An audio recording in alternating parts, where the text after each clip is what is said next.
Vous descendez de chez vous un matin, la place où vous aviez garé votre voiture est vide, et il n'y a rien par terre. Pas un éclat de verre, pas une trace de forcement, pas un morceau de plastique arraché. Votre premier réflexe, c'est de penser à la fourrière. Vous appelez, et là on vous répond qu'aucun enlèvement n'a été enregistré à cette adresse. Ce que vous venez de vivre, dans un nombre de cas qui va vous surprendre, c'est un vol au camion plateau. 2 types en gilet jaune arrivent avec une dépanneuse sans logo, plaque fausse ou volée.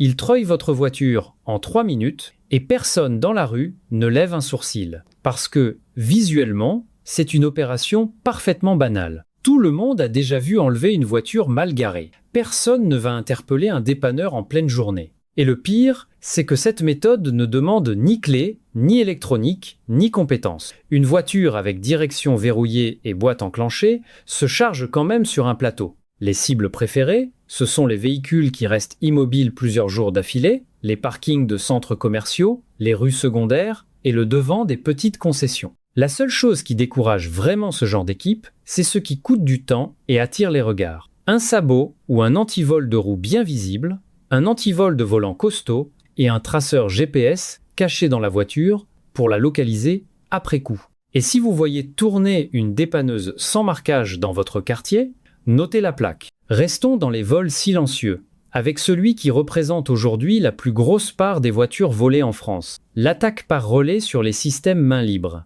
Vous savez, ce confort formidable où vous approchez de la voiture avec la clé dans la poche et où les portes se déverrouillent toutes seules. Le principe est simple à comprendre. Votre clé émet en permanence un signal de faible portée. La voiture cherche ce signal à quelques mètres autour d'elle. Les voleurs travaillent à 2. Le premier se poste devant votre porte d'entrée ou dans la cage d'escalier avec un boîtier qui capte le signal de votre clé posé dans le vide-poche de l'entrée, sur le meuble à chaussures ou sur le plan de travail de la cuisine. Il relaie ce signal amplifié vers son complice qui attend à côté de votre voiture avec un second boîtier. La voiture, elle, croit tout bêtement que la clé est juste là, contre la portière. Les portes s'ouvrent, le bouton de démarrage fonctionne et votre voiture part sans qu'une seule alarme se déclenche, sans qu'une vitre ne soit cassée. Toute l'opération prend moins d'1 minute et se fait sans un bruit. La parade est ridiculement simple et coûte presque rien. Vous rangez votre clé dans une pochette blindée, ce qu'on appelle une cage de Faraday, un petit étui doublé d'un tissu métallisé qui bloque totalement les ondes. Et si vous n'en avez pas sous la main ce soir, une boîte métallique bien fermée où plusieurs couches de papier aluminium bien serrées font exactement le même travail pour un budget dérisoire. Deuxième réflexe, encore plus important, éloignez vos clés des portes d'entrée et des fenêtres. Une clé posée à 30 cm de la porte, c'est une invitation. La même clé au centre du logement, dans une pièce intérieure, devient beaucoup plus difficile à capter. Et faites le test qui ne trompe pas. Rangez la clé dans son étui, puis essayez d'ouvrir votre voiture en vous approchant. Si la portière s'ouvre, votre étui ne sert à rien. Enfin, beaucoup de constructeurs proposent désormais un mode veille de la clé, souvent une double pression sur un bouton ou un réglage dans le menu qui coupe l'émission quand la clé ne bouge pas. Cherchez cette fonction dans votre notice, elle est gratuite et beaucoup de gens ignorent qu'ils l'ont.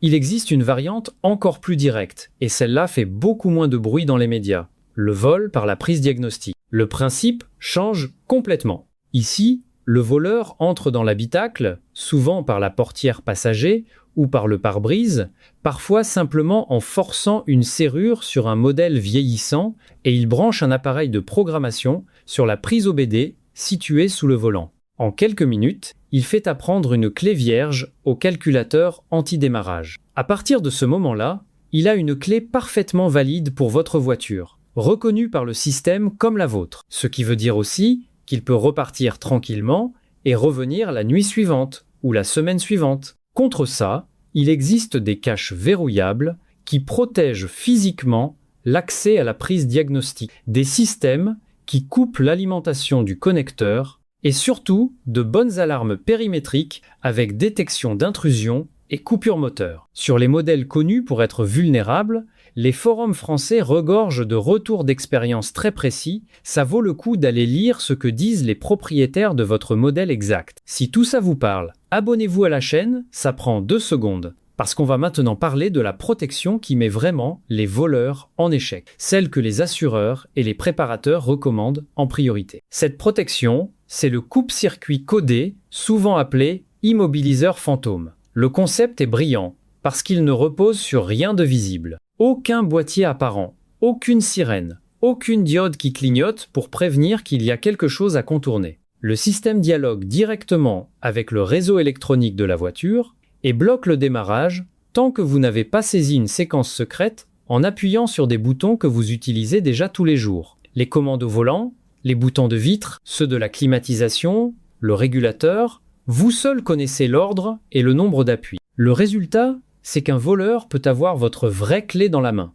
Il peut ouvrir la voiture, s'installer au volant, appuyer sur le démarreur, rien ne se passe. Et il ne saura jamais pourquoi. Il n'a aucune indication de ce qu'il faut chercher, aucun composant à arracher, et surtout, il n'a pas le temps de rester assis dans une voiture sur la voie publique à essayer des combinaisons au hasard. C'est là toute la force du truc. Le voleur professionnel travaille au chronomètre, et une protection invisible casse complètement son rythme. Certains assureurs français regardent d'ailleurs ce type d'équipement d'un très bon œil sur les modèles les plus volés. Autre menace, beaucoup plus récente, et celle-là je la trouve particulièrement vicieuse, le repérage par balise Bluetooth. Ces petits traceurs plats qu'on colle sur un porte-clés ou dans une valise ont un usage détourné dont on parle trop peu. Un individu glisse la balise sous votre pare-choc, derrière la trappe à carburant, dans un passage de roue ou sous un tapis de coffre pendant que vous faites vos courses. Ça prend 2 secondes et ça ne demande aucun risque. Ensuite, il rentre chez lui et il suit tranquillement votre voiture sur son téléphone. Il apprend vos horaires, il apprend où vous dormez, il repère la nuit où la voiture reste immobile dans une rue calme et il intervient au bon moment avec le bon matériel. Heureusement, les téléphones modernes détectent aujourd'hui les balises inconnues qui se déplacent avec vous et affichent une alerte. Ne balayez jamais cette notification d'un revers de pouce en vous disant que c'est celle d'un collègue. Prenez le temps de suivre la procédure. La plupart de ces balises peuvent émettre un son pour se signaler. Fouillez le coffre, la roue de secours, les passages de roues, le dessous des pare-chocs, et si vous en trouvez une, retirez la pile immédiatement. Il y a un vol dont on parle beaucoup moins que du vol de voiture, alors qu'il est en explosion et qu'il coûte très cher. Le vol de catalyseurs. Les convertisseurs contiennent des métaux précieux et le marché de la revente est extrêmement actif. Une équipe organisée soulève l'arrière du véhicule sur des crics rapides et découpe la ligne d'échappement à la scie sabre en moins de 2 minutes, souvent en plein jour, sur un parking de gare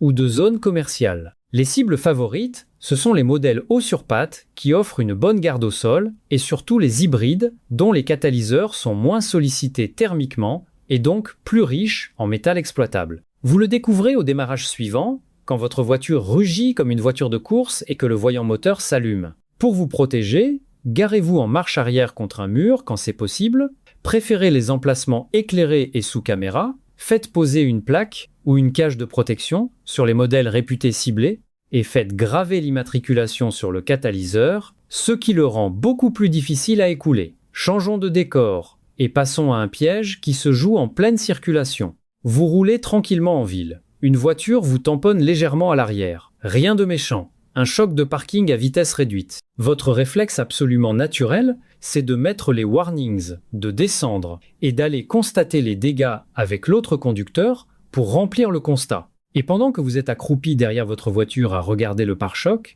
un complice qui attendait sur le trottoir se glisse par la portière que vous avez laissée ouverte dans une voiture dont le moteur tourne encore et disparaît avec. Vous restez planté sur la chaussée avec un stylo à la main. Toute la manœuvre repose sur le stress et sur la politesse. Personne ne pense à sécuriser son véhicule après un accrochage. On pense au constat, à l'assurance, à l'énervement. Alors gravez ça quelque part dans votre tête. Quel que soit le choc, même minuscule, vous coupez le moteur, vous prenez la clé avec vous, vous fermez et vous verrouillez la voiture avant de discuter avec qui que ce soit. Et si le comportement de l'autre conducteur vous met mal à l'aise, s'il insiste pour que vous descendiez, s'il y a plusieurs personnes dans le véhicule, ne sortez pas du tout. Restez porte verrouillée, baissez la vitre de quelques centimètres et appelez directement les forces de l'ordre. Vous n'êtes jamais obligé de descendre immédiatement. Et on termine par le piège qui touche l'acheteur plutôt que le propriétaire, celui que je trouve le plus retors de toute la liste. Vous tombez sur une annonce en ligne parfaite. Carrosserie impeccable, kilométrage bas, prix un peu en dessous de la cote, vendeur pressé mais sympathique. Ce que vous ne voyez pas, c'est que cette voiture est un clone. Les réseaux organisés prennent un véhicule volé et lui greffent l'identité complète d'un véhicule légal du même modèle et de la même couleur. Plaque, numéro VIN modifié, faux certificat d'immatriculation. Vous achetez, vous payez, vous roulez, tout va bien pendant des mois. Et un jour, lors d'un contrôle de routine ou d'une simple expertise, la supercherie tombe. À cet instant, vous êtes au volant d'un véhicule volé. La voiture est saisie et vous n'avez plus ni la voiture ni l'argent. Alors soyez méthodique avant tout achat. Vérifiez le numéro d'identification sur la carte grise et comparez-le physiquement avec celui frappé sur la coque, celui de l'étiquette du montant de portière et celui de la plaque constructeur. Ils doivent être strictement identiques, sans rivet neuf, sans étiquette recollée, sans frappe irrégulière, sans trace de meulage. Demandez le rapport d'historique officiel du véhicule, celui que l'État français met gratuitement à disposition pour les propriétaires, ainsi que le certificat de situation administrative, ce fameux certificat de non-gage, qui indique s'il existe une opposition ou un gage. Méfiez-vous d'un vendeur qui refuse la vérification, qui n'est pas le titulaire indiqué sur la carte grise, qui veut faire la transaction sur un parking à la nuit tombée, ou qui exige un paiement en espèces. Un vendeur honnête n'a jamais rien contre un acheteur méticuleux. On récapitule vite fait. La dépanneuse sans logo est un mode de vol à part entière. La clé main libre dort dans une pochette blindée et loin de la porte d'entrée. La prise diagnostique mérite un cache verrouillable. Le coupe-circuit codé reste la meilleure protection invisible. Les alertes de balises inconnues ne s'ignorent pas. Le catalyseur se protège et se grave.